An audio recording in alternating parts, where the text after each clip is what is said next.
Sancte Spiritus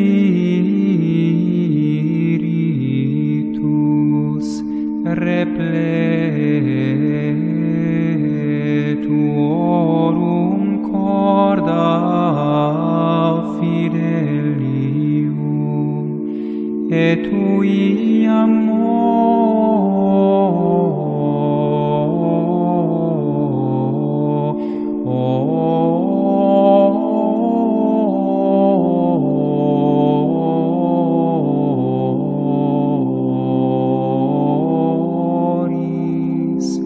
in eis signe matce. Hola, ¿qué tal? Bienvenidos al canal La Voz del Verbo, el que es, un espacio donde conoceremos cómo por medio de la fe combatimos al mundo para ganarnos el cielo. Les doy la bienvenida y les agradezco el que me estén siguiendo en este segundo programa, que estamos arrancando con lo que viene siendo la evangelización a través de estos métodos nuevos que son las redes sociales. Vamos a tener en este programa un nuevo contexto, seguimiento más bien del contexto de arranque. En el primer programa hicimos un análisis general de lo que está sucediendo en el mundo dentro de la iglesia y junto con ello cuál es la necesidad de llevar correctamente el mensaje del Evangelio. Hoy que se está tergiversando, hoy que a muchos les da miedo hablar de lo que es la verdad del Evangelio, porque pues les preocupa más ser políticamente correctos que llevar a las almas a la conversión y por lo tanto pues a que tengan posibilidades de la salvación eterna. El día de hoy vamos a ver algo fundamental para entender precisamente cuál es nuestra circunstancia como seres humanos a través de lo que es la fe misma.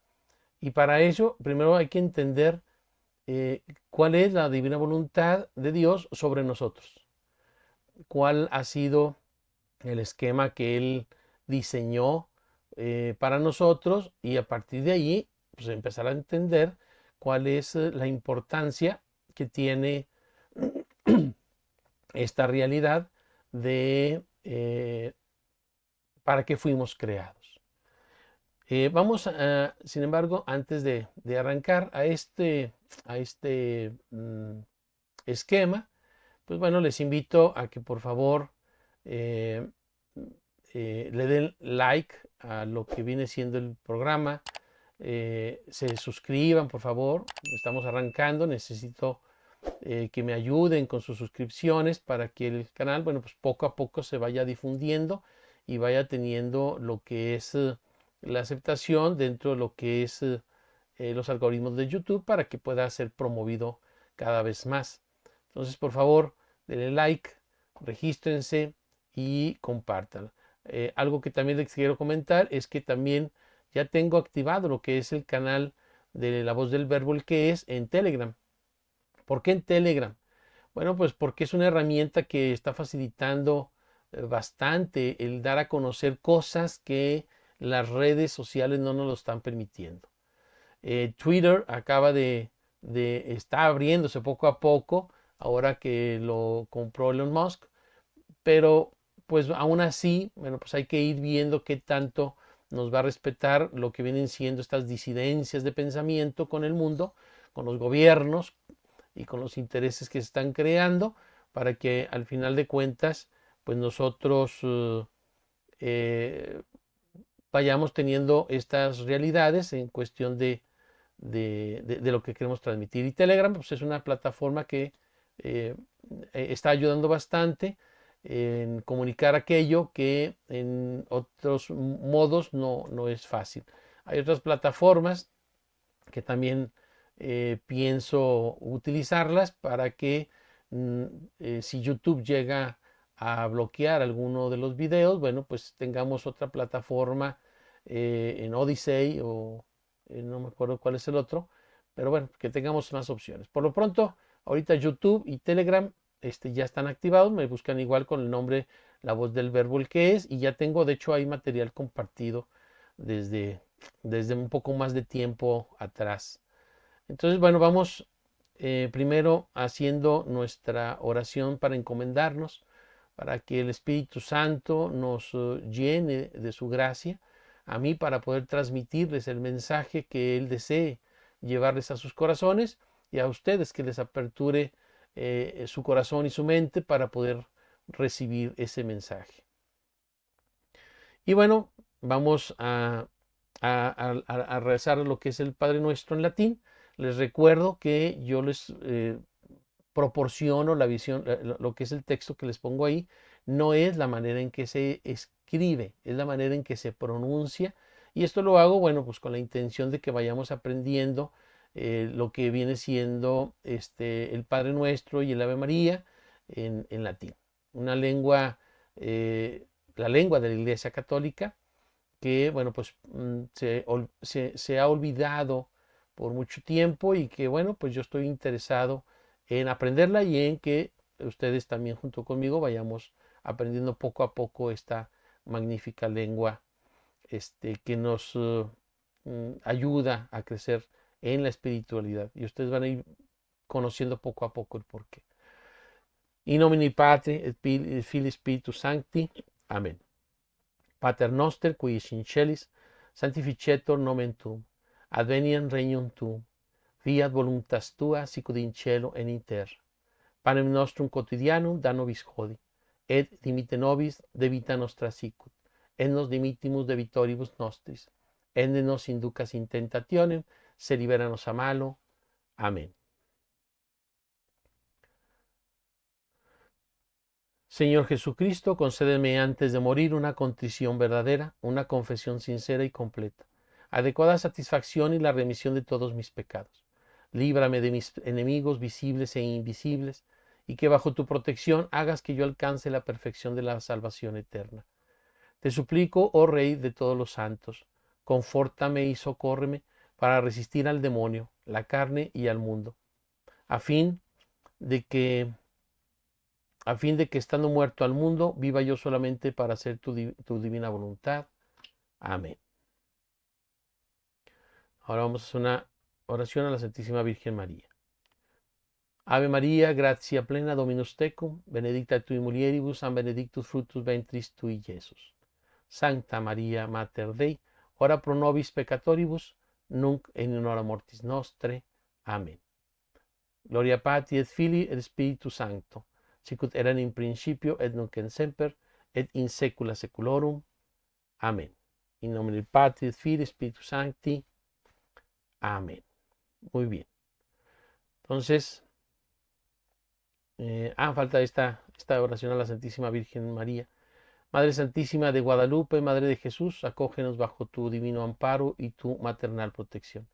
Condúcenos hacia tu divino Hijo por el camino del Evangelio, la santa tradición y la hostia de la Eucaristía, para que, inspirada nuestra vida por el Espíritu Santo, vivamos cumpliendo generosamente la voluntad de Dios.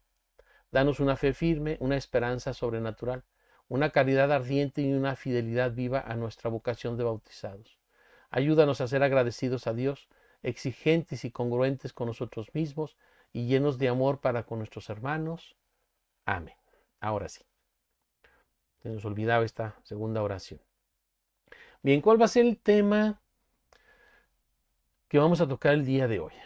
Un tema que desde mi perspectiva es fundamental, el que nosotros nos ubiquemos en este contexto, porque nos permite, desde mi opinión, el conocer cuál es la esencia de la naturaleza del hombre. Si nosotros estamos ausentes de lo que es el hombre, pues entonces no sabemos cuál es la voluntad de Dios en nosotros. Si nosotros nos ubicamos y nos concentramos en el sentido propio de buscar cuál es esa propia realidad, bueno, pues entonces nos facilitará para qué estamos aquí en la tierra, para qué Dios nos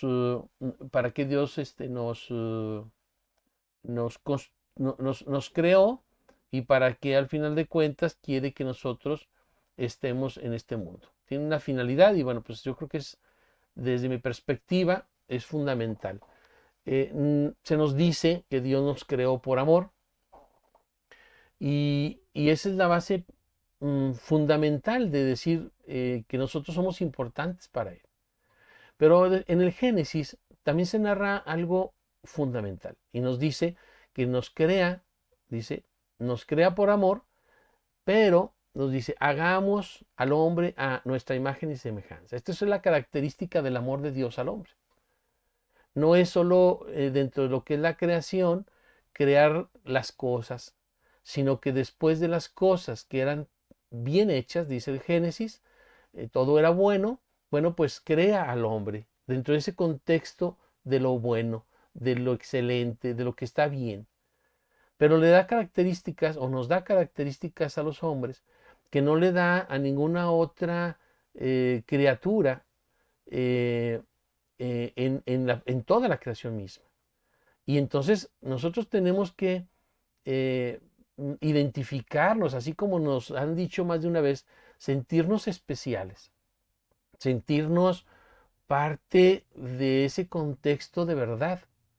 Porque el gran problema que yo visualizo dentro del catolicismo es que el católico no se la cree, no cree que es alguien especial porque Dios lo hace especial. Nosotros somos herederos de una dignidad celestial, no porque nosotros por sí mismos tengamos la dignidad, sino porque Dios nos la concede y nos la concede desde lo que es el Génesis en la creación. En la creación misma nos dice, ustedes son una creación especial. Y esa especial creación en nosotros, pues nos debe de hacer creernos especiales. ¿Sí? Y bueno, ¿cuáles son las características que nos vuelven imagen y semejanza? Vamos a hacer un análisis sobre qué significan estas palabras, por qué soy imagen y semejanza de Dios y qué implica que seamos imagen y semejanza de Dios. Las cualidades o los atributos, las potencialidades que nosotros tenemos para ser imagen y semejanza de Dios es un alma inmortal semejante a Dios, santos y perfectos semejantes a Dios, capacidad de amar semejante a Dios, razonamiento y discernimiento a imagen de Dios y la voluntad en el uso de la libertad a imagen de Dios. Son 5 características que nosotros tenemos que tener siempre presente para podernos identificar como criaturas amadas por Dios, porque ninguna otra criatura tiene estas características. El alma inmortal es una característica del hombre, no la tienen las criaturas por debajo del hombre. Si bien tienen espíritu, no es inmortal. Cuando muere un animal, muere ese espíritu que le da vida junto con él. ¿Sí? Son mortales, tanto físicamente como espiritualmente. Nosotros tenemos esta atribución de santos y perfectos. Y esto es bien importante entenderlo. Cuando se les hacen las preguntas, cuando damos las pláticas, les hacemos la pregunta de ¿quién quiere ser santo? Y titubeando levantan la mano. Y esos pocos que levantan la mano, después les preguntamos, y bueno, ¿y quién puede ser santo? Y esas manos empiezan a bajar. Y prácticamente se quedan en cero. Nadie cree que nosotros podemos llegar a la santidad. Pero aguas. Nosotros no es de que no es a ver si queremos llegar a la santidad, es una necesidad para que nosotros podamos ser poseedores de la gracia divina. Quien no llega a la santidad no es grato a la gracia. No puede ser. Y Dios crea esta virtud en lo que viene siendo Adán y Eva cuando están en el paraíso. Si bien eran santos y perfectos, no llegan a la plenitud de la santidad y la perfección, porque aún dentro de lo que es el paraíso, tenían que ir creciendo para llegar a la virtuosidad completa y total. Sin embargo, como vamos a ir viendo en la temática, pues eso les permitía tener un pie delante que lo que hoy tenemos gracias a que nosotros hemos perdido la gracia. ¿Sí? Y ese camino de unirnos a Dios, bueno, pues está implícito en la propia voluntad de Dios cuando nos crea. La segunda es la capacidad de amar. Y este reflejo de la capacidad de amar también se visualiza en una constante que nos presenta Jesucristo en los evangelios. Así como la anterior, sean santos y perfectos como yo, lo dice en varias ocasiones Jesucristo, en lo que viene siendo esa capacidad de amar como Jesucristo también nos la deja, y nos la deja porque sabe que ambas cualidades, perdón, se dan gracias a lo que viene siendo la gracia espiritual. ¿Se puede amar como Jesucristo? Sí se puede amar. Se puede buscar la perfección a Cristo. No solo se puede, debemos. Si nosotros queremos realmente buscar la salvación eterna, estamos obligados a buscar esa realidad de la santidad, la perfección, en la potencialidad de poder amar como Jesucristo, que Él al final de cuentas lo deja muy claro y muy específico cuando dice, ámense los unos a los otros, y la manera es como yo los he amado, dice. No es ámense a unos con los otros como a ustedes les dé a entender la vida, como estén de ánimos, como de acuerdo a la época. Ámense cosas raras como hoy se maneja entre un hombre, una mujer, pero no en realidades de amigos, de amistades, de padre, hijo, de mamá, hija, no, sino ya descontextualizando lo que es esta realidad del verdadero amor y lo llevan a amores que son pecado y que denigran al hombre de esta manera en que no cumple lo que es el requisito fundamental, es amen como yo los he amado.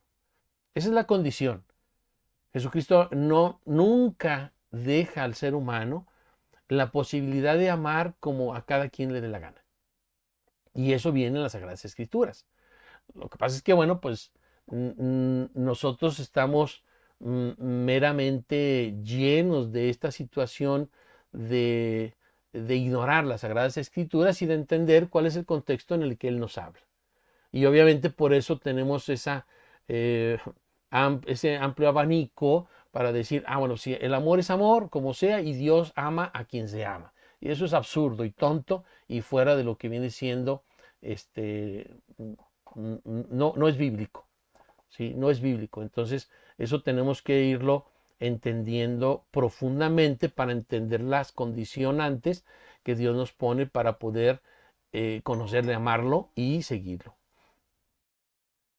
Bien, después de un pequeño fallo técnico ya recuperé lo que es la visión de la cámara y vamos a continuar con lo que es el cuarto punto, lo que es el razonamiento y el discernimiento.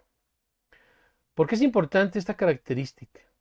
Primero hay que entender que la capacidad de discernimiento y de razonamiento solo se da al hombre también. Ningún animal lo tiene. Y eso nos da esta característica de ser imagen a Dios. ¿Tenemos un razonamiento y un discernimiento perfecto? No. Tenemos que tender precisamente a lo que viene siendo esa construcción del pensamiento y del razonamiento hacia la perfección en unidad con la Santísima Trinidad. ¿Por qué nos da esta capacidad de Dios? Bueno, pues porque al final de cuentas es importante entender que Dios no quiere zombies atrás de él. Y para amar es fundamental entender. El amor es parte de una comprensión del acto, en el cual al final de cuentas nos ayuda precisamente a ir construyendo lo que es el siguiente punto, que es la voluntad en el uso de la libertad. Una persona que pueda tener, que se diga que pueda tener voluntad en el uso de la libertad sin razonamiento y discernimiento es falso. Por eso esta es condicionante para que yo tenga voluntad. ¿Y por qué es importante el manejo de la voluntad en mi libertad? Bueno, pues porque ese es el culmen máximo del amor pleno de Dios en nosotros. El amor verdadero no se vive a través de la coacción. Por lo tanto, la manera en que Dios espera que nosotros le respondamos desde la creación misma es que nosotros le amemos como Él espera ser amado. Porque Él quiere compartir ese amor infinito, pero lo quiere compartir con aquel que está dispuesto a dejarse amar. Y es una capacidad que Dios les da a los primeros hombres, poder ser amados, poder interrelacionar con ellos. Porque para poder ser amados por Dios hay que tener una dignidad semejante a Dios, una que nos permita entablar una relación misma. Es por eso que, por ejemplo, las cosas no pueden ser amadas por el hombre. Un perro no puede ser amado por una persona porque no hay la posibilidad de una correspondencia del amor que se quiera otorgar. Se puede querer, se puede tener un sentimiento con, pero el amor cristiano, el amor que Dios nos otorga, no es un sentimiento.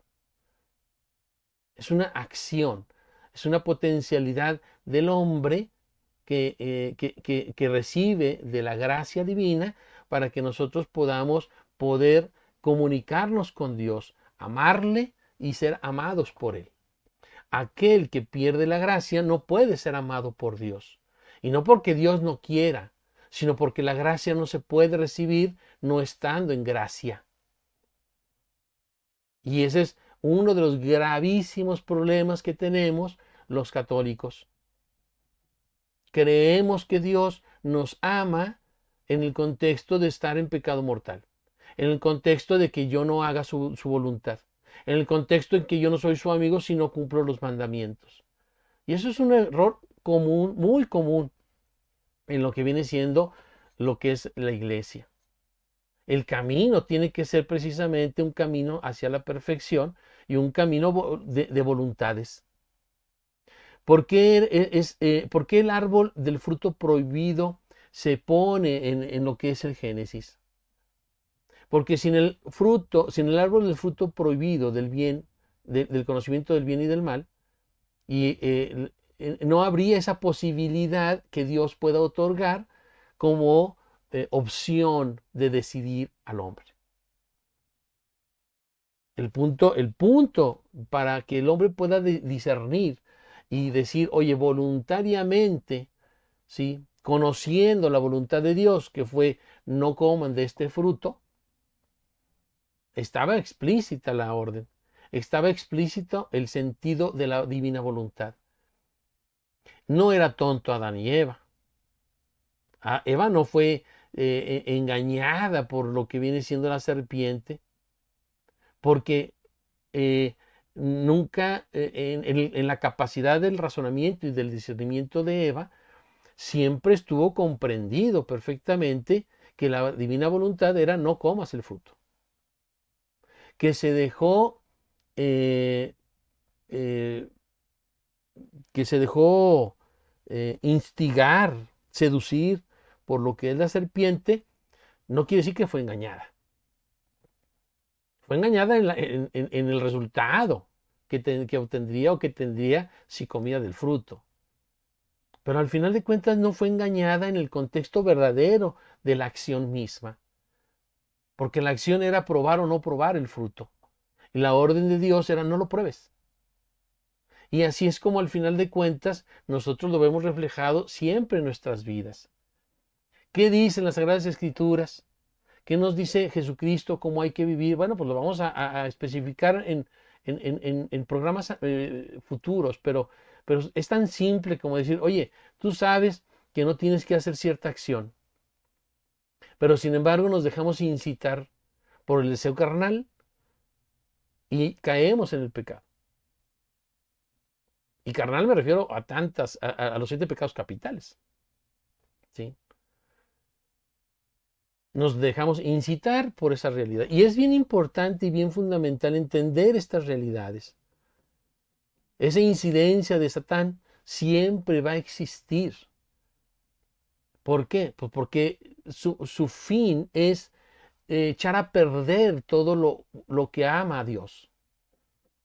Y si el hombre es la criatura amada por Dios, siempre buscará echarla a perder, hacer que se vaya a la condenación.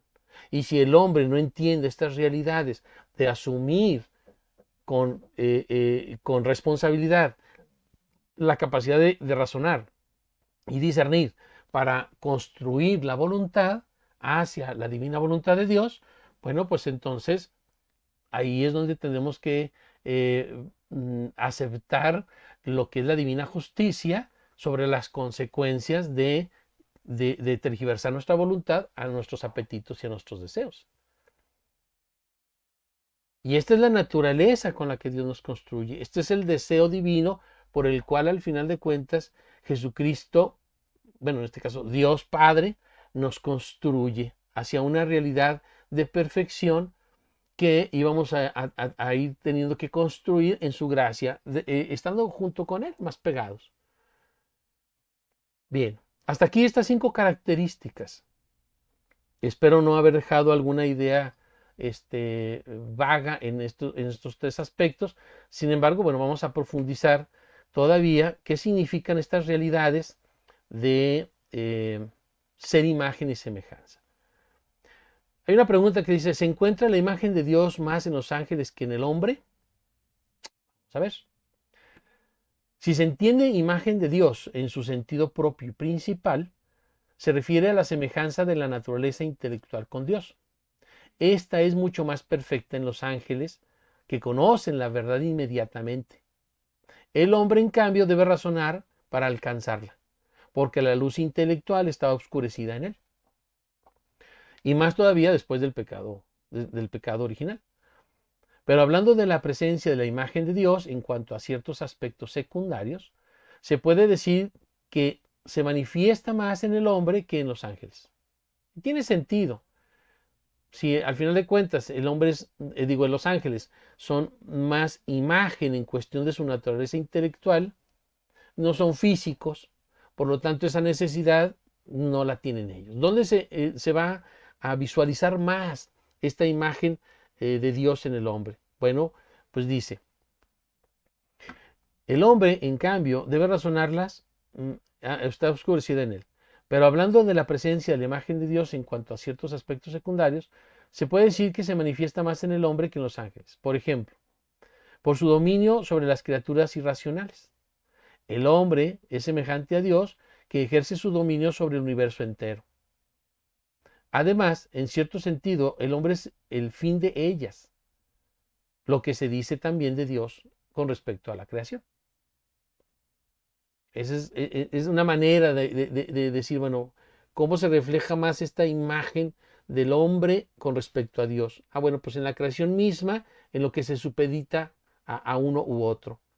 La creación, Dios la supedita al hombre y todo el hombre y la creación misma está supeditada a Dios.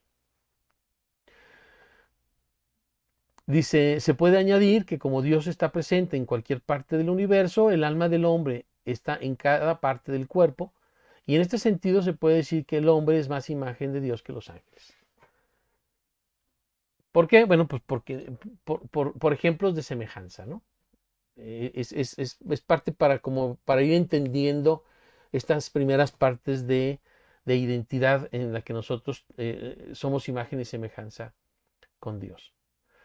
Santo Tomás nota también que la palabra ad en, a imagen de Dios, puede significar el término de la creación del hombre. Hagamos al hombre de tal modo que esté en él nuestra imagen. Cuando se lee, dice Santo Tomás, el decir a imagen es nosotros vamos a ponernos en él para que nos refleje. La criatura reflejará lo que soy como imagen. ¿Sí? A imagen no es una perfección porque el hombre no es en esa perfección misma la imagen de Dios. Vamos a ver más adelante quién es esa imagen perfecta.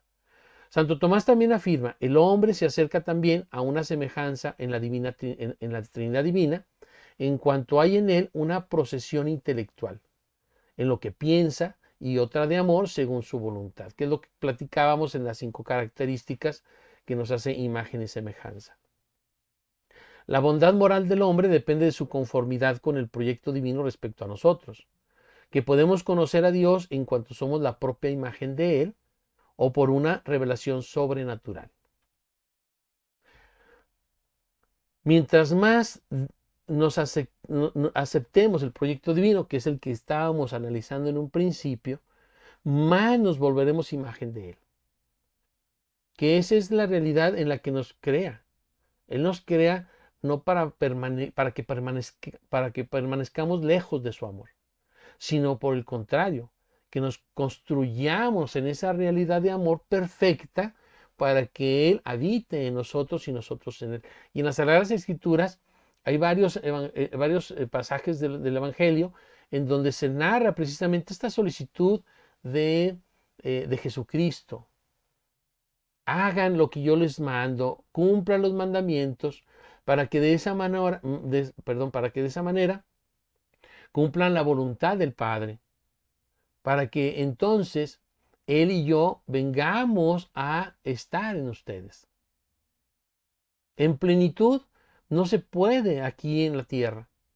Sin embargo, es parte precisamente de esas gracias y de esas bienaventuranzas que Dios nos permite vivir aquí, que el ejemplo está primeramente en la Santísima Virgen María, que vive esa gracia plena desde su concepción y que después a través de la historia Dios nos ha ido permitiendo conocer a través de la santa tradición cómo hay personajes, santos hoy les llamamos, que viven o vivieron en esas circunstancias siendo todavía pasajeros de este mundo terrenal, gracias divinas que les podía tener grandes beneficios a ellos y a terceros. ¿Sí?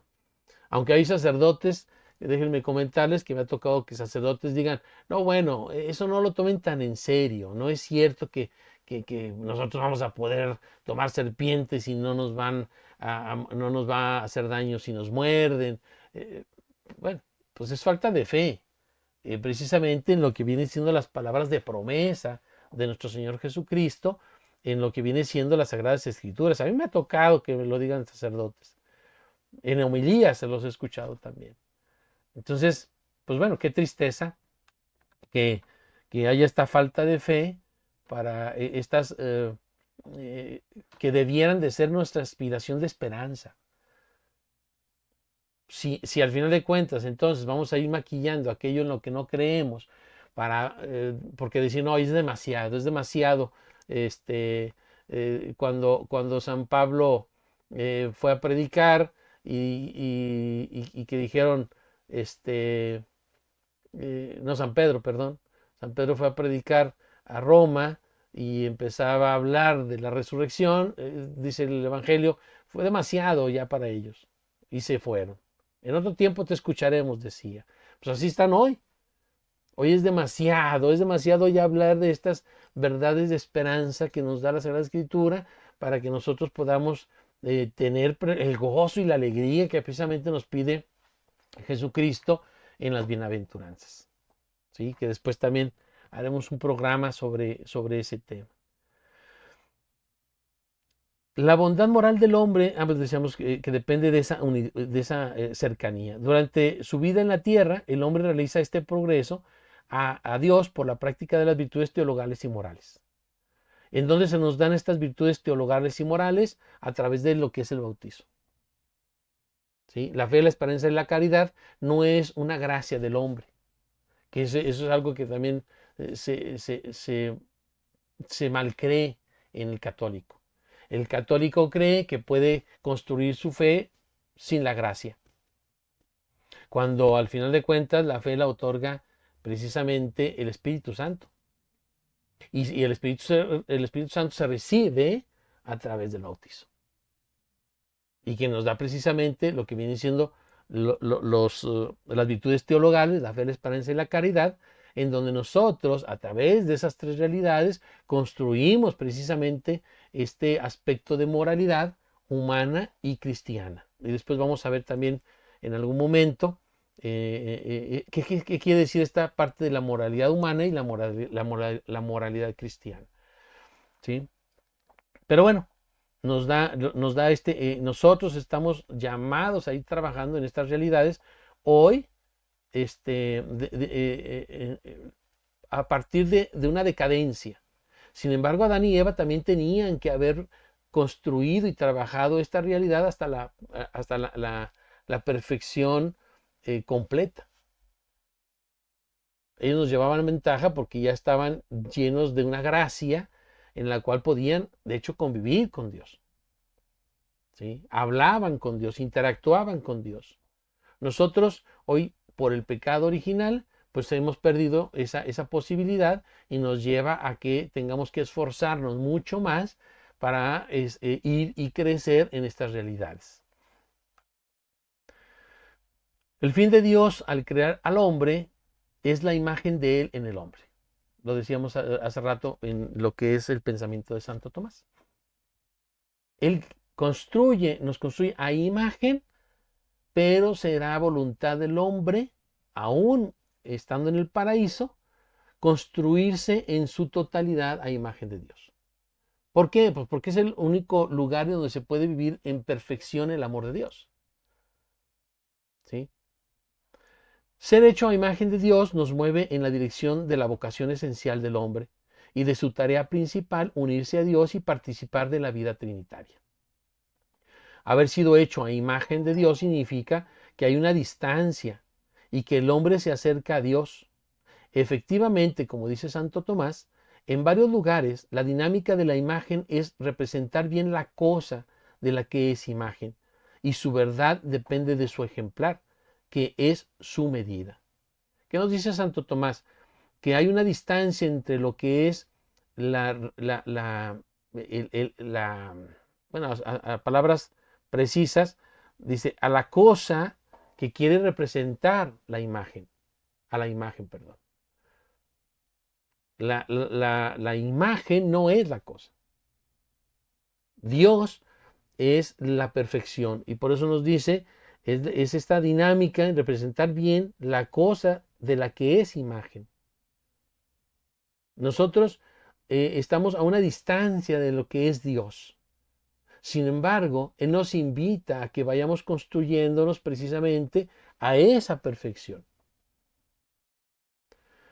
Añade que el hombre pertenece a Dios en cuanto ha sido creado a su imagen. Solo las criaturas intelectuales son a imagen de Dios. Lo decíamos cuando estábamos especificando las 5 características. Solo las criaturas intelectuales son a imagen de Dios. Entonces, en este contexto, las criaturas intelectuales son los ángeles y los hombres, porque somos las únicas criaturas intelectuales, no hay más. ¿Sí? Santo Tomás enseña que Dios ha creado al hombre en vista de su participación de la vida divina y que la imagen de Dios en el hombre natural está siempre relacionada con Dios, porque el intelecto humano está ordenado a la visión de Dios. Esta imagen de Dios en el hombre natural, siendo solamente un esbozo, debe desarrollarse en la vida de gracia, en las virtudes, para llegar a su cumplimiento final en la visión de Dios. El intelecto humano, decíamos en las 5 características que nos vuelven imagen y semejanza de Dios, está dotada para llevarnos al conocimiento de Dios. No es mera casualidad, no es solo para decir, el intelecto que Dios nos da es para hacer máquinas, para hacer tecnología y para sentirnos que nosotros somos, gracias a ese intelecto dado por el Creador, nosotros somos entonces ahora ya dioses, porque podemos crear, porque podemos construir, porque podemos hacer cosas que a lo mejor hace 2500 años no se tenía ni un poquito de idea que a lo mejor pudiéramos llegar a tener lo que hoy se tiene. Sin embargo, una de las cualidades que tenemos que observar y dar gracias a Dios por su divina misericordia es precisamente que el intelecto tiene un fin divino. Y eso lo entendían precisamente en la época de oro de la intelectualidad, de la filosofía y la teología, los griegos y los romanos. Esa época en la que durante toda la historia ha sido la cúspide del intelecto, ¿sí? En lo que era la plenitud de los tiempos, de hecho, dicen las Sagradas Escrituras, el tiempo idóneo para que el hombre, habiendo ya alcanzado el máximo de su potencial en su relación limitada humana con el entendimiento de sí y de Dios, bueno, pues era el momento en que llegara Jesucristo, para que en esa plenitud de los tiempos llegara a darle lo que viene siendo ese conocimiento adicional para crecer hacia lo divino y hacia la gracia. Y ahorita vamos a entrar un poquito en eso. Santo Tomás, en cuanto presupone el deseo natural de ver a Dios, inscrito en el alma espiritual, que ve por eso puede ser llamada a participar de la vida divina, y que es así imagen de la Trinidad, imagen que en su estado natural todavía no está plenamente actualizada, pero que lo estará por la gracia y la gloria, por el mediador Jesucristo, que es el perfecto. Él mismo, imagen perfecta de Dios, a quien el hombre debe llegar a conformarse. Y las Sagradas Escrituras en el Evangelio, la exhortación que Jesucristo nos hace es la perfección y la santidad. Por eso es bien importante entender esta realidad. Dios no nos quiere buenos. Cuando viene Dios hecho hombre, el Verbo encarnado, Él viene a recordar esta realidad de la propia creación. Es decir, nosotros tenemos que tender a esta realidad del amor perfecto. ¿Por qué? Pues porque es el camino hacia el retorno a lo perdido. La gracia será la única que nos permitirá recuperar esa gracia perdida. Es bien importante, a lo mejor es redundante lo que acabo de decir, pero es básico entenderlo. ¿Por qué? Porque al final de cuentas nos permite identificar que lo que el hombre perdió fue la gracia de Dios, y que la gracia de Dios, el único que puede quitarla y volverla a otorgar es Dios mismo. Cuando Dios expulsa a los hombres del paraíso, les quita esa gracia, porque ellos, el hombre, por construcción de su voluntad egoísta, no comulgaba con lo que era la voluntad de Dios en el amor. Jesucristo, cuando viene precisamente no solo a limpiarnos, a quitarnos esa falta, a decir, yo asumo, no solo quito el pecado original, sino asumo todos los pecados del hombre a partir de esa traición, para que yo, que soy Dios, pueda nuevamente recuperar esa gracia perdida. ¿A quién? Pues a quien construya su voluntad en la voluntad de Dios. Ese es el aspecto importante. La voluntad de uno tiene que perderse para que entonces se unifique a lo que es la voluntad divina. Cuando Jesucristo nos exhorta y nos exhorta y nos exhorta precisamente a esta perfección, para conformarnos a Él, porque Él es el camino, la verdad y la vida. Por eso él insiste constantemente en que nosotros le descubramos. Y algo importante que en lo que nos deja este aspecto del razonamiento de la fe, es que Él nos deja muy claro que para poder conocerlo y entenderlo es indispensable la gracia del Espíritu Santo. Se lo dice a sus apóstoles. Quien no está en gracia no puede vivir la gracia. El Espíritu Santo no puede posarse en nosotros si nuestro templo está corrupto, si nuestro templo está lleno de pecado. Para que nosotros podamos vivir la gracia, necesitamos purificar lo que es nuestra alma, el depósito del Espíritu, templo del Espíritu Santo, dice San Pablo, en la que nosotros nos podamos entonces a partir de ahí llenarnos de la gracia, del conocimiento de lo que es Jesucristo. ¿Qué significa Jesucristo? Y de ahí es donde la diferencia, pues donde podemos partir a que podemos entender estas realidades de que hoy se visualiza tanto aquellos hombres que pueden ser muy doctos, con un doctorado en teología, en filosofía, pero vacíos en la espiritualidad. Y hoy podemos llamarlos cardenales, los podemos llamar obispos o los podemos llamar sacerdotes, y al final de cuentas pueden decir aberraciones y pueden ir contra la doctrina y pueden ir contra la fe y pueden ir contra todo lo que representa lo que es Jesucristo y su iglesia. ¿Sí? Bueno, hemos entrado un poco a lo que es este contexto de ser imagen y semejanza. Ya entendiendo estas realidades, bueno, ¿qué sigue? Dice, bueno, pues cuando Adán y Eva, incitados por Satanás, decíamos, cuando son incitados y fallan en lo que es estar fieles a Dios por un deseo de adquirir más capacidades en el hombre, que era entender y no entender, bueno, sí, entender, pero aparte tomar el poder de lo que es el acto de decidir qué es bueno y qué es malo.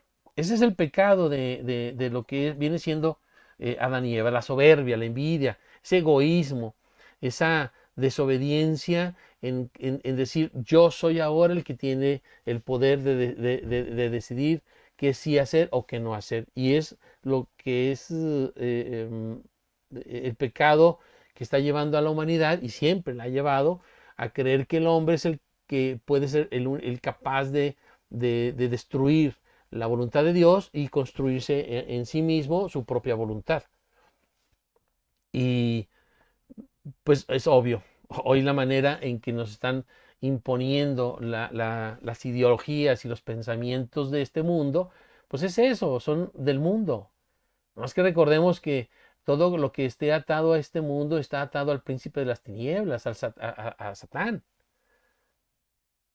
Lo que nos vuelve libre es conocer la verdad. ¿Sí? Eso es lo que nos da la libertad. ¿Y la verdad quién es? Cristo mismo. Entonces, entendamos este aspecto.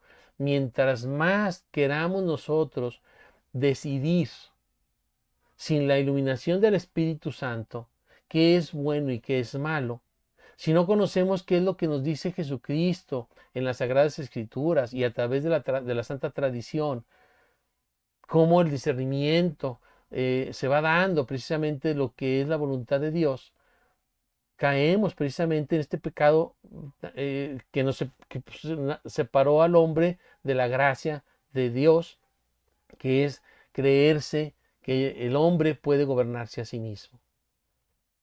Y lo hacemos. Al final de cuentas, una de las cosas que comentamos mucho en las pláticas que damos es que nosotros no tengamos miedo de presentarnos como verdaderos amantes de Jesucristo y en exigibles de lo que es las reglas de Jesucristo. Nos da miedo que cuando nosotros vayamos y busquemos la misa, que busquemos la misa tradicional, porque quienes la vivimos creemos que es una manera más correcta de adorar a Dios en el santo sacrificio que está haciendo. Y hoy, dentro de la propia iglesia, nos pueden estar tachando de exagerados, de que nos creemos más que otros, que que santurrones.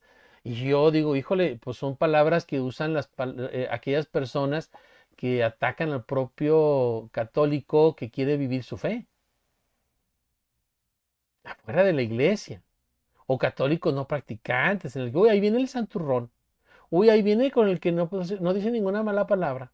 Uy, ahí viene el persinado. Y digo, pues sí, al final de cuentas, mientras mandemos un mensaje con nuestros actos, que dice la Sagrada Escritura, por sus frutos os conoceréis, pues bueno, qué bueno que nos identifican de esa manera. Gracias a Dios. A mí no me hace sentir mal que me digan persinado. ¿Por qué? Pues porque, bueno, pues algo que no entienden quienes me ponen esos apelativos es que yo entiendo que porque soy pecador y no perfecto, como ellos lo dicen, santurrón, no, soy pecador, soy imperfecto. Y por eso necesito de la gracia.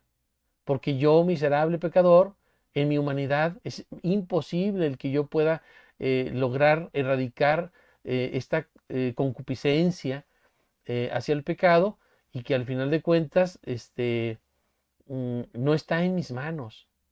Por eso yo busco la gracia, por eso yo busco el estar confesado, por eso yo busco estar en comunión en la Sagrada Eucaristía, por eso yo busco el adorar a Dios en el sacrificio que Él asume por mis pecados. Me duele que los haya asumido. Y la manera en que yo puedo ser grato es unirme a Él en el sacrificio ofrendado al Padre. Pues tiene que ver en estas realidades. El yo distanciarme, el yo creer que yo me puedo gobernar sin la gracia. ¿Cuál es la sentencia que nos narra el Génesis que Dios eh, establece entre Lucifer y lo que es la mujer? Bueno, pues es esta condena que al final a nuestros tiempos podemos trasladarla en esta separación de dos linajes. El linaje del demonio y el linaje que tendrá que buscar el regreso y retorno a lo que es el paraíso.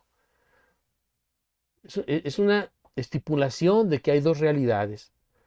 Aquellos que irán a favor de mantenerse en el mundo y se atarán y amarán al demonio, a Satanás, y aquellos que nos abrazaremos de la misericordia de Dios a través de la Santísima Virgen María y su linaje, que es Jesucristo.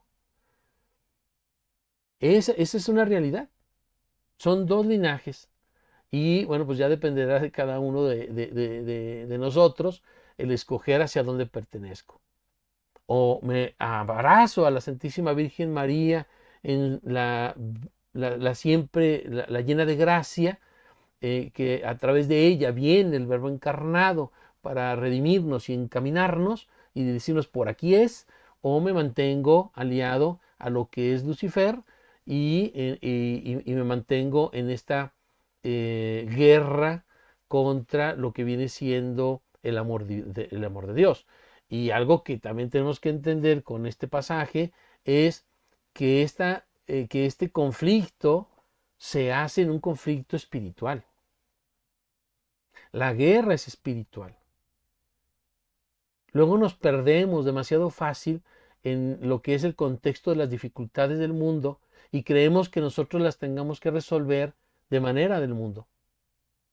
Recuerden que las problemáticas que se viven en el mundo es a consecuencia del pecado. A más pecado, más problemas, más consecuencias del problema, más guerras, más atrocidades. Y de ahí es donde la gente que no lo entiende, entonces viene la pregunta y dice, uy, si Dios nos ama tanto, ¿por qué al final de cuentas permite que suceda tanta cosa?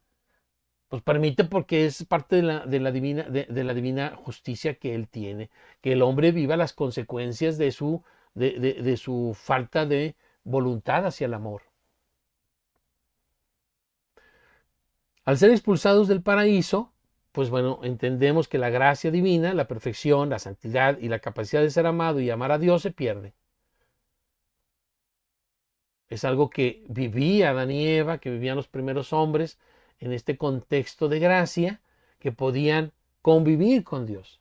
Nos lo dice el Génesis. Bueno, pues hoy perdemos nosotros esta gracia. ¿Quién puede convivir con Dios en esta realidad del mundo? Bueno, pues quienes más se apegan a esta, decíamos hace rato, a la divina voluntad, al proyecto de Dios. ¿En dónde nos consta? Pues en los santos, en la Santísima Virgen María. Aquellos que sí han tenido la fortaleza y han trabajado su discernimiento para que su voluntad la dejen humillada, para que entonces la voluntad de Dios sea quien los posee y quien los gobierne. Y lo hemos visto haciendo maravillas en los santos. Bueno, eso es una pequeña muestrita de lo que es esa gracia y ese esplendor que podemos nosotros vivir aquí en la tierra, pero que por medio de los santos nos demuestra Dios que sí es posible vivir bienaventurados. Aparece la muerte, el dolor, cuando nos narra que tendrá que parir la mujer, y la dificultad cuando dice que el hombre tendrá que cosechar trabajar y comer con el sudor de su frente. Actividades que tendrían que haber sido realizadas en el paraíso. O sea, el hombre no empieza a tener el proyecto de Dios en la concepción, no está a partir de que son expulsados. Ya estaba el plan, pues precisamente por eso los constituye hombre y mujer, para que en el plan de Dios pudieran en el paraíso seguir transmitiendo la gracia a través precisamente de lo que es la fecundidad y los hijos en la prole. ¿Sí? Esa actividad, ya, el trabajar la tierra y el gobernar la tierra, ya era un mandato que también le había dado Dios a Adán, y viene narrado en el Génesis. Simplemente es que al vivir en gracia, esta situación de parir con dolor no iba a existir. Esta situación de trabajar con pesar tampoco existía. Se dan a través de la pérdida de la gracia y la consecuencia de la infidelidad. La voluntad se confrontará contra el demonio, el mundo y la carne. Esa es la parte que hoy nos toca trabajar. ¿Sí? ¿Cuál era Adán y Eva, al estar en estado de gracia, cuál fue su primera confrontación? Pues con el demonio. Igual tuvieron que confrontar esa incitación del demonio a desobedecer. Pero ya no tenían que haber sufrido con las cosas del mundo y con lo que es la carne. Porque toda la creación misma estaba bien, dice el Génesis. Todo estaba ordenado a la divina voluntad. Cuando sucumben ante esta realidad y caen ante el pecado, bueno, pues lo que se nos hereda es precisamente el que ahora nosotros, aparte del demonio, que es con lo que se confrontaron ellos en el Génesis, en el paraíso, nosotros adicional por la pérdida de la gracia, bueno, pues tenemos que ahora luchar contra lo que el mundo nos presenta, que es precisamente este terreno del príncipe de la mentira, y lo que es la carne, que pierde que se distorsiona lo que es el sentido propio de nuestra esencia por la pérdida de la gracia hacia lo que es el bien mayor, que es la divina voluntad. Entonces, bueno, estas son las consecuencias. Estas son las consecuencias que al final de cuentas tenemos que asumirlas. Y ojalá entendamos esta parte y no caigamos en el error que cometió Eva y Adán. Cuando Jesucristo va y los visita y ellos habían ya comido del fruto, nos narra el Génesis que ellos se sintieron desnudos. ¿Desnudos de qué? Pues desnudos de la gracia. Digo, porque ellos estaban sin ropa. Sí, pues no había este pudor carnal que decíamos hace rato, precisamente porque la gracia, el aspecto del estar desnudos y de nuestra propia creación hacia la procreación, estaba lleno de gracia y no teníamos este pecado de vernos impuros de manera al estar desnudos. Bueno, entonces nos narra que están desnudos y se esconden. Cuando Jesucristo baja al paraíso y los busca a Adán, Adán, ¿dónde andas? Y Adán le responde, pues estoy acá escondido. ¿Por qué estás escondido? Pues es que estoy desnudo. Y Jesucristo y Dios le pregunta, ¿y quién te ha dicho que estás desnudo? Y él dice, bueno, es que hemos comido del fruto que tú nos prohibiste. ¿Y por qué has comido del fruto que te prohibí? Y entonces lo primero que hace Adán es, no, pues es que esa mujer que me diste, ahí sí, le quiere restregar a Dios como si Dios hubiera sido el irresponsable de, oye, es que me creaste una mujer que fue la que me llevó a. Y así estamos, ¿eh? ¿Cuántas veces estamos echándole la culpa a Dios por las cosas que suceden por culpa de nuestra falta de voluntad en amarlo? Es que Dios me llevó, me castigó. No, no, Dios no te llevó al castigo, te llevó a que vivas las consecuencias de tu pecado. Y después que dice, cuando le pregunta a Eva, bueno, ¿y tú por qué lo probaste? No, bueno, es que yo lo probé porque esa serpiente me engañó. Y así estamos, trasladando la irresponsabilidad de la toma de decisiones, ¿sí?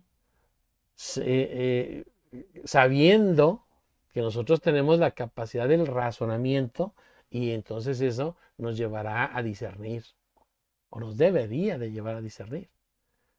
Cuando cometemos pecados es porque al final de cuentas nosotros permitimos que estas inclinaciones al pecado, estas inclinaciones pasionales nos puedan llevar a situaciones que corrompen al hombre y que nos llevan precisamente a la desobediencia, que eso es el pecado mismo, ¿no? Entonces, bueno, pues aprendamos a asumir nuestra responsabilidad y no caigamos precisamente en este aspecto de trasladarle a otro lo que nos corresponde a cada quien. Por el pecado, la imagen de Dios ha sido solamente mancillada en nuestra alma, ha sido desgastada, pero es susceptible de una restauración. Esta imagen de Dios es una prerrogativa de la naturaleza humana, de modo que no se podría destruir esta imagen sin destruir la naturaleza del hombre. Es algo precioso. Nuestra naturaleza es precisamente vivir en la gracia. Esa es nuestra naturaleza es vivir en la gracia. Por el pecado ha sido mancillada, dice. Ha sido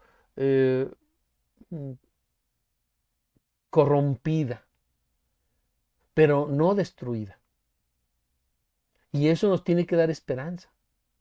Eso es lo que nos tiene que dar el aliento de decir, pese a que yo he pecado, Dios precisamente en su infinita misericordia mantiene en mí la posibilidad de restaurar la gracia. Restaurar. Algo que se ha destruido no se restaura, se reconstruye. ¿Sí? Y el que nosotros tengamos esa imagen mancillada, desquebrajada, pero que podemos reconstruirla, pues eso nos debe de dar esperanza en nuestro diario vivir. Esta imagen de Dios es una prerrogativa de la naturaleza humana, de modo que no se podría destruir esta imagen sin destruir la naturaleza del hombre. Así el alma es imagen de Dios en virtud de su naturaleza, la cual esta imagen se hace más brillante o más perfecta por la elevación al orden sobrenatural. Yo quiero que ustedes se queden con esta idea en sus corazones, para que vean la posibilidad en sí de que por muy pecadores que puedan ser ustedes, tienen la esperanza de recuperar, de reconstruir esta imagen a Dios. O sea, nada más, bueno, algo que nos dice es que para que esta situación se dé, tiene que brillar, se da cada vez conforme más perfecta, más nos elevamos a Dios. Pero para podernos elevar a Dios es precisamente por un orden sobrenatural. ¿Qué es un orden sobrenatural? Que está por encima de nuestra naturaleza humana. ¿Sí? Esta gracia divina, si es gracia divina, pues el único que lo puede otorgar, pues es precisamente la divinidad, no el hombre. Y eso, bueno, pues hay que tenerlo muy presente para que podamos entender estas realidades. Sobre la corrupción del mundo, nos dicen en Juan y en Gálatas, dice, Dios permite que la concupiscencia viva todavía en nosotros y nos aflija profundamente para humillarnos a fin de que conociendo lo que la gracia nos proporciona, nos hallemos inclinados a pedírsela sin cesar. Nos lo comenta San Bernardo en los comentarios de las notas de estos pasajes bíblicos. Dios nos permitirá vivir precisamente la desgracia. Dios nos llevará en muchas ocasiones a vivir las tempestades, porque gracias a esas tempestades, Él espera que nosotros sintamos la necesidad de Él. Mientras más desgracia, a más grande desgracia, más su misericordia. A más graves pecados, más su misericordia. Más su misericordia. Entonces, nosotros tenemos que buscar y entender estas realidades de decir, Señor, ¿para qué me haces vivir esta situación? ¿Para qué la pérdida de una persona? ¿Para qué el que yo no tengo trabajo? ¿Para qué mi enfermedad? ¿Para qué el accidente? ¿Para qué el que me robaron? ¿Para qué? Algo que hay que creer fuertemente es que no hay nada que suceda sin la voluntad de Dios. No hay nada. Y si no hay nada que suceda sin la voluntad de Dios, entonces hay que preguntar humildemente cuál es la voluntad de Dios en el suceso que estamos viviendo. Para que entonces a partir de ahí podamos ser llenos de la gracia. Ojo, nada más. Estoy diciendo que para que nosotros podamos comprender estas realidades, el primer acto de humildad y de sencillez que nosotros tenemos que vivir es acercarnos a la confesión. Y entonces, y solo entonces, con la confesión bien hecha, podamos nosotros acercarnos a la comunión con el Espíritu a través del cuerpo místico de Jesucristo. En la iglesia, con la iglesia y a través de la Santa Misa. Esa es la realidad en la que nosotros nos tenemos que ir acercando. Es increíble cómo en estos tiempos de falta de fe le damos, queremos manipular a Dios de acuerdo a nuestras propias incredulidades y decir, oye, estoy más seguro en mi casa encerrado con cosas en la cara y no visito a mis padres, no visito a mis hermanos, no visito a la gente enferma porque me puedo morir, ¿sí? Situación que vivimos, y prefiero que se cierren los templos y prefiero que no se den y no se suministren lo que vienen siendo los sacramentos. Vaya, qué manera de responder a un amor a Dios, según decimos, ¿no? Muy fervientes, dizque católicos, y al final de cuentas nadie respingó cuando cierran los templos y cuando nos cancelan lo que es el poder comulgar y empiezan a utilizarse actividades que laceran, lastiman lo que es el cuerpo vivo de Jesucristo, dándolo en la mano. Cuando la mayoría de la gente ni siquiera entiende el rigor con el que tendríamos que haber recibido a Jesucristo en la mano, sí, era la única forma de hacerlo. Pero no es la única forma de hacerlo, porque al final de cuentas, la primera obligación de los sacerdotes era haberse mantenido en el frente de batalla. ¿Cómo es posible que se hayan negado los sacramentos en un momento tan necesarios para una pandemia, para una situación de enfermedad y de muerte? ¿Qué situación tan egoísta se vivió en el clero? Y no digo todos, hubo sacerdotes excepcionales que aún en contra de lo que viene siendo instrucciones de sus obispos, y desde el Vaticano se dio la instrucción de que se cerraran templos y que sabe cuántos rollos hicieran y que se negara todo este aspecto, para que entonces después se hiciera otra de las tonterías tan graves, que es decir, oye, una misa por online es tan efectiva como estar viviendo en presencia lo que es el sacrificio incruento de Jesucristo. Vaya, qué tontería. Pero al final de cuentas, pues estas realidades que hoy estamos viviendo y que la mayoría cayó. Poco a poco ha habido sacerdotes que han salido a decir perdón, perdón. No debí de haber negado lo que era la Santa Eucaristía, ni la unción de enfermos y la confesión para gente que estaba muriendo. ¿Cómo es posible que se le haya negado esas realidades? Al final de cuentas a las personas que estaban queriendo salvarse físicamente, pero se les olvidó que lo más importante es arrepentirse para poder vivir en la eternidad. Y lo peor es que no se le olvidara que se le olvidara a la gente, es que lo negara el clero. Eso es lo peor. Si el clero se hubiera mantenido firme, oye, habrían muerto algunos sacerdotes bienaventurados, pero no. Están más preocupados en vivir su vida mortal que en ofrecerla en sacrificio, ¿sí? Por el amor de Dios a través de ellos, que son los únicos que pueden dar precisamente y vivir los sacramentos por Dios. Pero bueno, eso es parte de lo que estamos viviendo y bueno, pues son las consecuencias de la falta de la fe, obviamente, ¿no?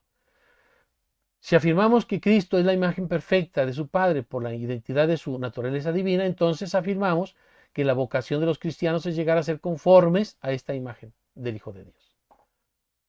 ¿Sí? Esa es la naturaleza de nosotros. Después de haber, aún en el paraíso, la tendencia era ser precisamente acercarnos a lo que viene siendo esta imagen del Hijo de Dios, que es Jesucristo. Desde siempre ha sido esta realidad. Como dice San Pablo en su carta a los romanos, vosotros, empero, no estáis en la carne, sino en el Espíritu. Si es que el Espíritu de Dios habita en vosotros. Si alguno no tiene el Espíritu de Cristo, ese tal no es de él. Creo que se entiende bastante bien. Quien no tiene al Espíritu de Jesucristo en él, no es parte de él. Y en la segunda carta de los Corintios, San Pablo nos dice, vamos siendo transformados en su misma imagen, cada vez más gloriosos, conforme obra en nosotros el Espíritu del Señor. Otra vez el Espíritu del Señor.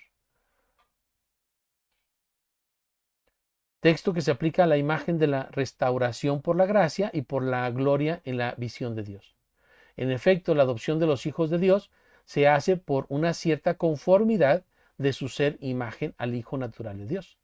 En su comentario sobre Romanos escribe que el Hijo de Dios ha querido comunicar a otros la conformidad de su propia filiación. Cristo nos ha hecho sus hermanos, tanto porque nos ha dado la semejanza con su filiación de la perfección como Hijo de Dios, como por haber asumido la semejanza de nosotros en nuestra naturaleza. El asumir nuestra naturaleza humana nos vuelve filiales a su naturaleza divina. Qué hermoso el darnos cuenta cómo nos ama tanto Dios y expresado en su Hijo Jesucristo. Santo Tomás de Aquino desarrolla esta idea de la imitación de Dios, pues bien, Dios se conoce y se ama. En esta comprensión dinámica hay tres niveles en los que el hombre es a imagen de Dios. Ojo con esta situación porque nos va a ir permitiendo adentrarnos a esta realidad del camino. La primera es, en cuanto tiene una capacidad natural para conocer y amar a Dios, es la capacidad que resulta de la misma naturaleza de su espíritu común a todos los hombres. A esto se le llama la gnosis, el conocimiento natural del hombre. Lo decíamos hace rato.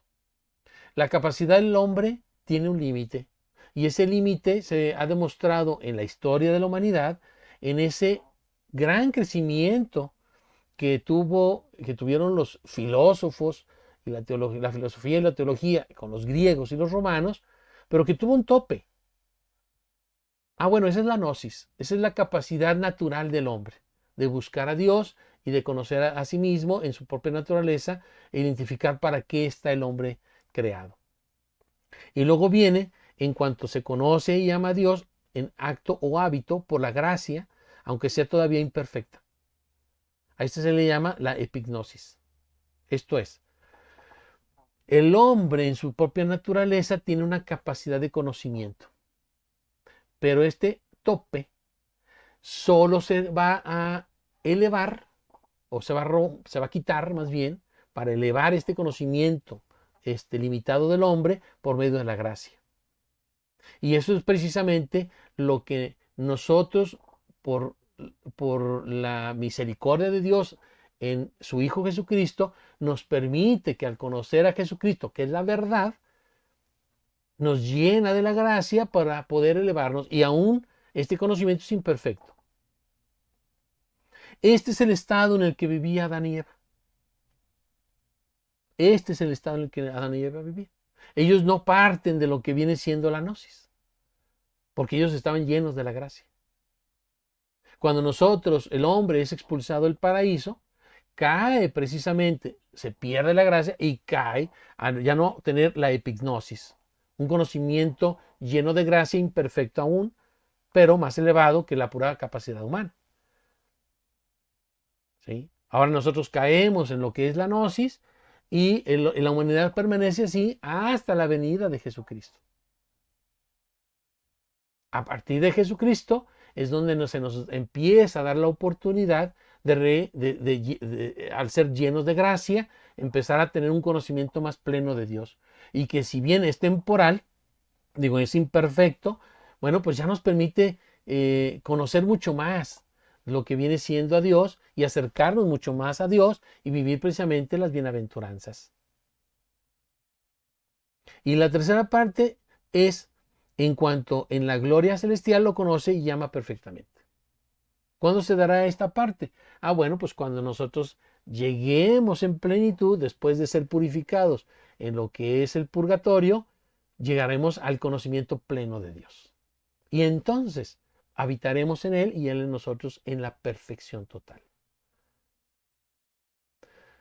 Así se puede hablar de una imagen que resulta de la creación, otra resulta de la recreación, y finalmente hay la imagen de la semejanza en la bienaventuranza eterna, que son estas tres realidades por las que nosotros, las personas ya en pecado, pues tenemos que vivir y transitar. ¿Sí? Quien no sea consciente de estas tres realidades del conocimiento de Dios, bueno, pues se va a quedar simplemente en la gnosis. Y aquí es donde yo les comentaba cuántas personas, al final de cuentas, pueden tener el conocimiento muy grande, llamarse doctores en filosofía, llamarse doctores en teología, tener puestos importantes dentro de la iglesia, y al final de cuentas, o fuera de la iglesia, por ejemplo, fuera de la iglesia, ¿quién podríamos mencionar? Pues a todo lo que viene siendo el protestantismo y todas las sectas que se han creado. ¿Tienen conocimiento de la Sagrada Escritura? Sí, a lo mejor se lo aprendieron de memoria, puntos y comas. Pero al no tener la gracia, pues no pueden crecer en ese conocimiento, en la plenitud del amor, aún imperfecto, pero mucho más elevado que lo que es solo el conocimiento humano o esta capacidad humana. Y dentro de la Iglesia Católica se está dando estas realidades. Tanto que al final de cuentas, por ejemplo, podemos ver el sínodo alemán en cómo esos cardenales, digo nuestros cardenales porque son de la Iglesia, están construyendo ideologías en contra de lo que es el sentido propio de la doctrina católica. Y digo, el sínodo alemán, pero igual si nos metemos a lo que viene siendo el sínodo de la sinodalidad, el caminar juntos, el caminar del caminar juntos, el camino del caminar juntos, diría, tiene tiene ese mismo matiz. Al final de cuentas, es un sínodo que pretende abrir el espacio a la democracia de las voces, pero ni siquiera de las voces, dijéramos, oye, pues se están reuniendo a las voces de la gente más que se considere más santa, más ortodoxa, más fiel. Y tú dices, bueno, pues van a entrar en un estado de discernimiento para hacer un análisis de cómo está trabajando la iglesia.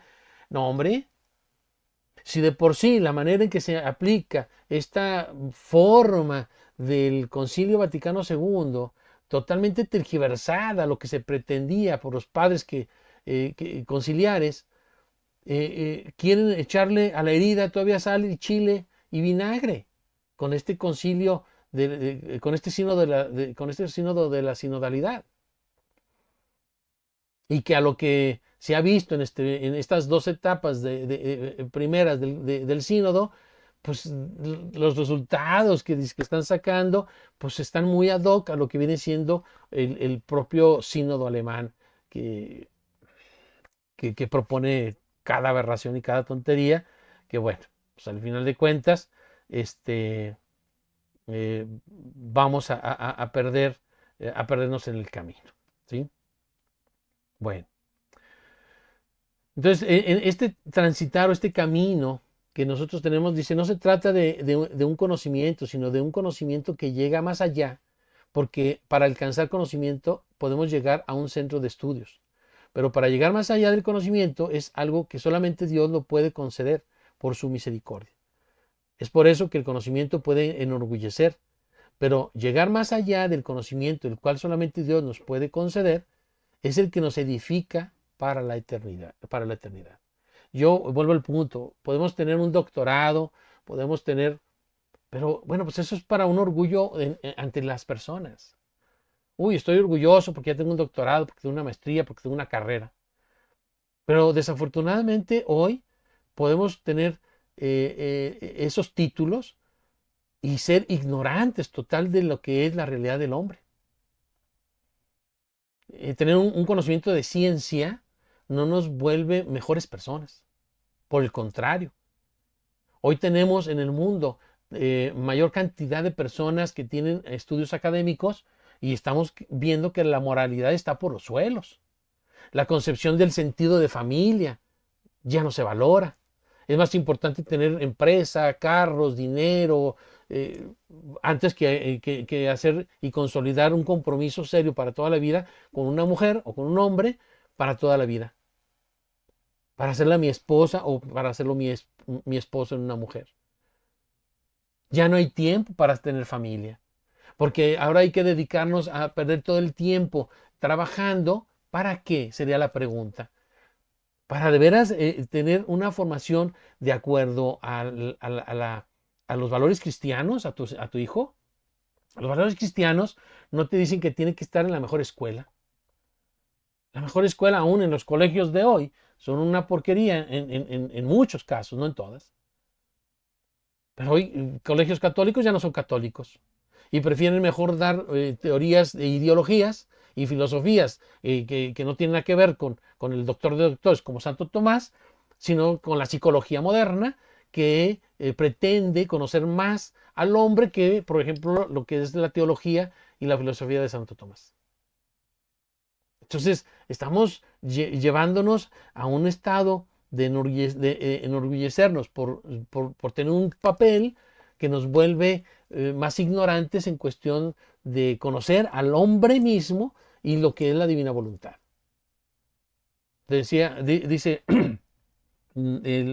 decía Benedicto XVI, el cardenal Ratzinger, que ya falleció, que esté en la gloria, que en nuestra época los ancianos conocen menos que los niños de tiempo atrás. Es una afirmación que nos debería de hacer reflexionar. Los ancianos de hoy desconocen menos que la doctrina que lo que conocía un niño en mucho tiempo atrás.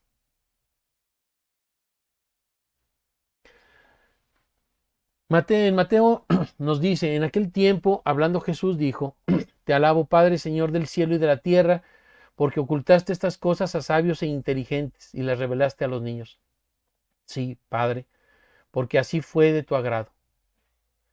Todas las cosas me han sido entregadas por mi Padre, y nadie conoce al Hijo sino el Padre, ni nadie conoce al Padre sino el Hijo, y aquel a quien el Hijo se lo quiera revelar. Conocer al Padre no es un capricho del hombre, es una gracia de Dios a través de Jesucristo. Aquel egoísta, aquel vano, aquel que se quiera sentir más que Dios, Jesucristo no va a permitir revelársele.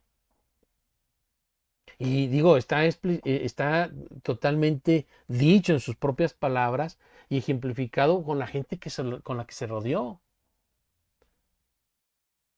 Por eso él no se rodeó de los que se decían doctos, los grandes maestros del pueblo de Israel, los grandes sacerdotes. Se rodeó de gente sencilla que se dejó moldear por él. Y este moldear por él implica que si eran imperfectos, pues por eso tenían la necesidad de ser moldeados. Por eso se nos narra en lo que vienen siendo las Escrituras que el Hijo del Hombre viene por los enfermos, no por los sanos. Y por eso la Sagrada Escritura también nos dice que el cielo se alegrará más por un pecador que se convierta que por mil santos que puedan entrar. La misericordia de Dios nos viene a enseñar que el camino hacia la vida eterna implica el que nosotros nos trastoquemos hacia lo que viene siendo nuestra voluntad de humillarnos ante Dios. Reconocer que no soy nada sin Él. Reconocer que solo a través de Él y su gracia puedo recuperar ese amor y esa misericordia que Dios nos ofrece siempre. Ahí está.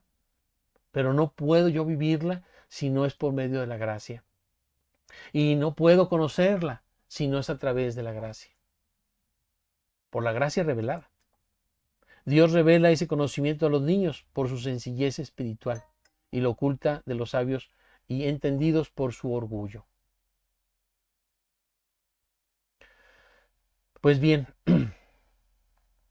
espero que esta realidad en el sentido total de lo que viene siendo quiénes somos, por qué estamos constituidos, para qué nos constituye, para qué nos crea Dios, más allá de solo decir Dios nos creó por amor a imagen y semejanza. Bueno, hoy entendemos, creo, espero haber logrado ese objetivo de que tú entiendas perfectamente qué significa ser imagen y semejanza de Dios. ¿Cuál es esa responsabilidad por la que Dios nos crea, en la que tenemos un fin? Tenemos una fuente y tenemos que retornar a esa fuente. Es contrario a esta realidad quienes dicen que Dios nos obliga. No. Tan no nos obliga que al final de cuentas puso el árbol en el paraíso para que el hombre decidiera. Tan no nos obliga que al final de cuentas permite que las consecuencias de nosotros manejar nuestra voluntad en contra de la de Él, bueno, pues al final de cuentas se plasme y se viva en esa expulsión que Dios hace de los primeros hombres. No nos obliga, tanto que es que hoy padecemos las grandes consecuencias de las apostasías que estamos viviendo y las herejías que estamos viviendo. La Santísima Virgen María nos ha venido a avisar constantemente en estos últimos 150 años de que tengamos cuidado en la manera en que estamos violentando el amor de Dios. Poco a poco, y esa es la intención precisamente de este emprendimiento de evangelización, es llevarnos a este conocimiento y hacerlo racional. Y al momento de hacerlo racional, algo que yo les comento mucho en las pláticas es, ya no puedes aducir que eres ignorante de esta realidad para separarte de tu responsabilidad. Entonces, espero que se haya cumplido este objetivo en el día de hoy y les aviso que para darle secuencia a este discernimiento y a esta preparación que estamos llevando a cabo, el próximo tema es precisamente referente a decir qué necesitamos para formarnos como iglesia militante. Se dice que nosotros somos iglesia del cuerpo místico de Dios. Pero ¿qué significa esto también? ¿Qué necesitamos para formarnos como iglesia militante? Y ojo, estoy diciendo qué necesitamos para formarnos, no para formar parte de, que son cosas diferentes. Para formar parte de la iglesia militante, el solo hecho de ser bautizados nos ingresa. Y con eso. Pero ¿qué se requiere para que verdaderamente yo me forme para ser miembro permanente de esta iglesia militante? Y eso lo trataremos en el próximo programa, si Dios nos da licencia, en donde precisamente haremos un discernimiento sobre cómo hay que trabajar, qué se requiere. Ya tocamos algunos puntos el día de hoy, ¿sí? Pero bueno, vamos a profundizar un poquito más para que veamos qué se requiere para que nosotros nos formemos para ser integrantes de esta iglesia militante. Ya estamos todos bautizados dentro de ella. ¿Y ahora qué?